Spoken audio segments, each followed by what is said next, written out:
पलवल जिले ही नहीं, आसपास के इलाकों में लड़कियों की उच्चतर शिक्षा के लिए बहुत जल्दी खुल जाएगा। उस संस्थान का नाम होगा महारानी पद्मावती गर्ल्स कॉलेज, जिसका शिलान्यास 11 अगस्त को मुख्यमंत्री नायब सिंह सैनी करेंगे। हमारे साथ मौजूद है सीताराम ट्रस्ट के पदाधिकारीगण और सदस्यगण। उनसे जानते हैं कि कैसी रूपरेखा बनाई गई है। कंवर साहब, सबसे पहले तो आपको बधाइयाँ हो, लड़कियों की शिक्षा के लिए आपने एक बेहतर कदम उठाया। आपकी संस्था ने क्या कार्यक्रम रहेगा आपका, इसकी रूपरेखा बताइए ज़रा। महारानी पद्मावती गर्ल्स कॉलेज का जो शिलान्यास है वह आगामी 11 अगस्त को महाराणा प्रताप भवन पर सुबह 10 बजे होगा। इस समारोह में जो मुख्य अतिथि होंगे वह हरियाणा के माननीय मुख्यमंत्री नायब सैनी जी होंगे और इस कार्यक्रम की अध्यक्षता हमारे फरीदाबाद के सांसद और केंद्रीय मंत्री चौधरी कृष्णपाल गुर्जर जी करेंगे। अच्छा, कितने बड़े एरिया में होगा, कितनी व्यवस्था होगी, कौन कौन से कोर्सेज होंगे, इसके बारे में ज़रा खुलासा बताइए। और ये भी बता दीजिए कि फंड्स की कमी है या फंड्स पूरा है आपके पास। देखिए, जो ये कॉलेज है ये महाराणा प्रताप भवन के पास में हमारे पास लगभग 5 एकड़ के करीब ज़मीन है, उसमें ये कॉलेज बनेगा और महाराणा प्रताप भवन भी उसमें इस तरीके से सहयोग करेगा कि इसमें जो महाराणा प्रताप भवन है वो कॉलेज के एडिटोरियम का भी काम करेगा। जब कभी साल में कॉलेज को 4 बार 5 बार 7 बार किसी कार्यक्रम के लिए, समारोह के लिए किसी बड़े हॉल की ज़रूरत पड़ेगी तो ये महाराणा प्रताप भवन उस कॉलेज का एक अभिन्न अंग होगा और उस कार्यक्रमों को संपन्न भी कराएगा। अच्छा, अब जैसे जैसे 11 अगस्त आने वाली है उसके लिए आप लोग जो गाँवों का दौरा भी कर रहे हैं।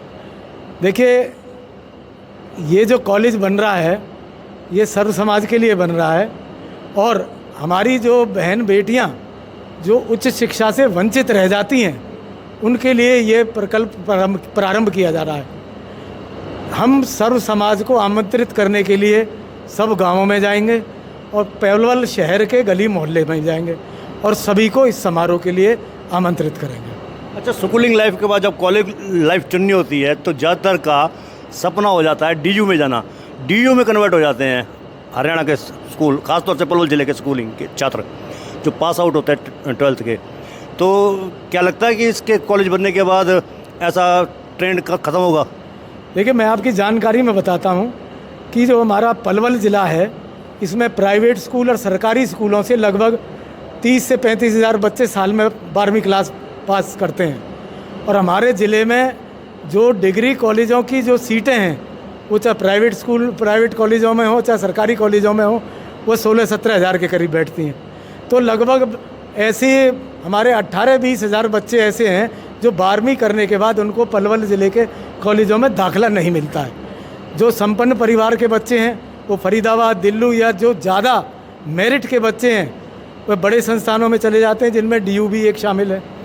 और ऐसी बच्चियाँ जिनके माँ बाप उनको पलवल शहर से बाहर भेजना नहीं चाहते या किन्हीं के फाइनेंशियल कॉन्स्ट्रेंट हैं तो वो बच्चियाँ जो हैं शिक्षा से वंचित रह जाती हैं।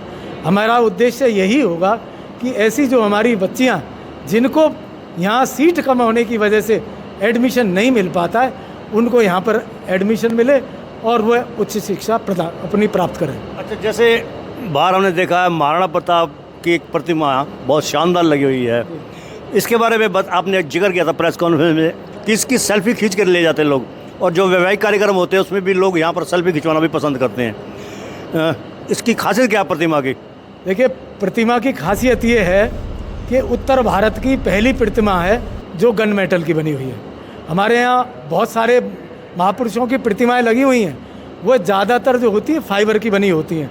फाइबर की जो बनी होती है उनकी एक लाइफ होती है और जून की गर्मी में वो क्रैक भी हो जाती हैं।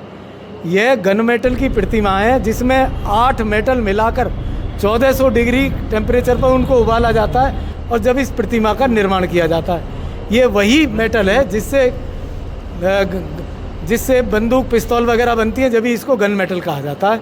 और मुझे कहते हुए प्रसन्नता है, उत्तर भारत में ये पहली ऐसी प्रतिमा है महाराणा प्रताप की जो गन मेटल की बनी हुई है।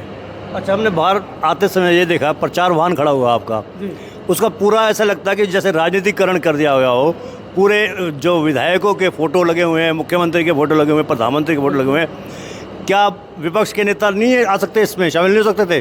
बिल्कुल हो सकते हैं। आप शारदा राठौड़ जी का भी नाम देखिए, वो विपक्ष में ही हैं, उनको भी इसमें रखा गया हुआ है। एक प्रोटोकॉल भी होता है, जब मुख्यमंत्री आते हैं तो स्थानीय विधायक तो आते ही आते हैं। हमने उसके साथ साथ हरियाणा की जो शिक्षा मंत्री हैं, क्योंकि हम शिक्षण संस्था खोलने जा रहे हैं, सीमा त्रिखा जी आ रही हैं इसमें, और पंडित मूलचंद शर्मा जी इसमें आ रहे हैं। हमारे जो हैं कंवर संजय सिंह जो खेल मंत्री हैं वो भी इसमें आ रहे हैं। तो इसमें जब मुख्यमंत्री आ रहे हैं तो ये नैतिक एक समारोह की गरिमा होती है कि उनके साथ मंत्री और जो स्थानीय विधायक हैं वो सब आते हैं। और हमारा उद्देश्य ये भी है कि हमें सरकार से ज़्यादा इस कॉलेज के लिए फंड्स लेने हैं, कि हम इसमें सहयोग हमारे को जनता भी करेगी फंड्स इकट्ठा करने में, पर सरकार की जो फंड्स होते हैं वो बड़ी मात्रा में मिल जाते हैं और उन्हीं से ही इस प्रकार के जो प्रकल्प हैं उनको पूरा किया जा सकता है। अच्छा, महारानी पद्मावती का क्या इतिहास है? क्योंकि अक्सर हम इतिहास पढ़ते हैं या बॉलीवुड की फिल्मों को देखते हैं तो उसमें इतिहास को तोड़ मरोड़ के दिखाया जाता है, और कई मौक़ों पर तो आपत्तिजनक दृश्य भी दिखाए जाते हैं, सामग्री भी डाली जाती है। क्या कहेंगे उसके, उनका इतिहास क्या है एक्चुअल में? महारानी पद्मावती मेवाड़ की रानी थी। इनके जो पति थे उनका नाम रतन सिंह था, और मूल रूप से महारानी पद्मावती ये श्रीलंका की रहने वाली थी, जहाँ से राजा रतन सिंह इनको ब्याह कर लाए थे। और रतन सिंह जी वहाँ के महाराजा थे, तो लिहाजा इनका जो दर्जा था वो महारानी का था। उस समय अलाउद्दीन खिलजी भारत पर आक्रमण कर रहा था, वो आकांक्षता था, विदेशी था। तो जब मेवाड़ पर आक्रमण करने के लिए जब उसने फौज की अपनी तैयारी की तो राजा रतन सिंह ने उनके साथ डटकर युद्ध किया, और उसमें बड़ी संख्या में दोनों की तरफ से जो सैनिक थे वो मारे गए और काफ़ी संख्या में लोग हताहत हुए। तो जब अलाउद्दीन खिलजी की फौज महल की तरफ बढ़ रही थी और राजा रतन सिंह युद्ध में कमज़ोर पड़ रहे थे, और इस युद्ध के दौरान राजा रतन सिंह वीर गति को प्राप्त हुए। तो उस समय जब अलाउद्दीन किले की तरफ बढ़ रहा था, उस किले में उस समय 17,000 छत्राणियाँ रह रही थीं। तो उन 17,000 छत्राणियों ने अपने स्त्रीत्व को बचाने के लिए और भारत माता से अपना प्रेम है उसको जाहिर करने के लिए 17,000 स्त्रियों ने जौहर में कूद कर अपनी जान दे दी थी। जौहर क्या होता था? एक अग्नि कुंड बनाया जाता था, उस जलती हुई अग्नि में अपने शरीर को समर्पित किया जाता था, जिससे कि उनका जो मौलिक रूप है वो किसी आकांक्षता के हाथ ना लग जाए और उनके साथ वो दुर्व्यवहार ना किया जाए, इसलिए उन्होंने जौहर किया। और मैं समझता हूँ कि ये विश्व के इतिहास में पहली घटना होगी कि 17,000 स्त्रियों ने इकट्ठा होकर एक ही स्थान पर ऐसा जौहर किया हो। ये हमारा महारानी पद्मावती का इतिहास है। अच्छा, वैसे तो श्री सीताराम ट्रस्ट छत्तीस बिरादरी का, जैसा कि आप कहते भी हैं, लेकिन अगर हम बात करें राजपूत समाज से, तो फिल्मों में जो चित्रण है उसमें राजपूत समाज के प्रति निगेटिव ज़्यादा दिखाया गया है। जैसे कई बार डायलॉग भी दे दिए जाते हैं, ठाकुर तो गयो। क्या इससे ठेस नहीं पहुंचती आपके आत्मसम्मान को? ऐसा नहीं है। राजपूतों ने, ठाकुरों ने हमेशा भारत माता की अस्मिता को बरकरार रखने के लिए काम किया है। जब 1947 में 565 रियासत थी जिन्होंने भारतवर्ष के अंदर विलय किया, 60 गढ़ थे जिन्होंने विलय किया, और हजारों ऐसे किले थे जिनको भारत सरकार को सौंप दिया था। और जो ये सौंपा गया था ये सब स्वतः किया गया था। उनको हालांकि प्रीवी पर्स दिया गया, प्रीवी पर्स भी बाद में बंद कर दिया गया। तो ये जो किया गया ये देश हित में उस समय की मांग थी कि सारे के सारे जितने भी उस समय रियासतें थीं वो सब इकट्ठे होकर एक स्वरूप बनकर भारतवर्ष बने। और क्षत्रियों ने, राजपूतों ने अपनी जो ये रियासतें थी उनको सर्वस्व होकर स्वेच्छा से भारतवर्ष को सौंप दिया था। और आज जो भारत का हम ये रूप देखते हैं, उन राजाओं ने जो अपनी रियासतें भारत सरकार को दान में दे दी या उनका विलय कर दिया, ये उसी का स्वरूप आज दिखाई देता है। वही तो सवाल यही है कि शौर्य गाथाओं से भरपूर है आपका इतिहास। इसके बावजूद भी बॉलीवुड में जो चित्रण किया जाता है वो ठाकुर समाज का, यानी कि राजपूत समाज का नेगेटिव ज़्यादा किया जाता है। ठाकुर तो गयो या ठाकुर को किसी तरीके से दिखाते हैं, इस तरीके के दृश्य बॉलीवुड में कैसे आ जाते हैं? सेंसर बोर्ड पास क्यों कर देता है? ये गलत है, जो ये करना नहीं चाहिए उनको।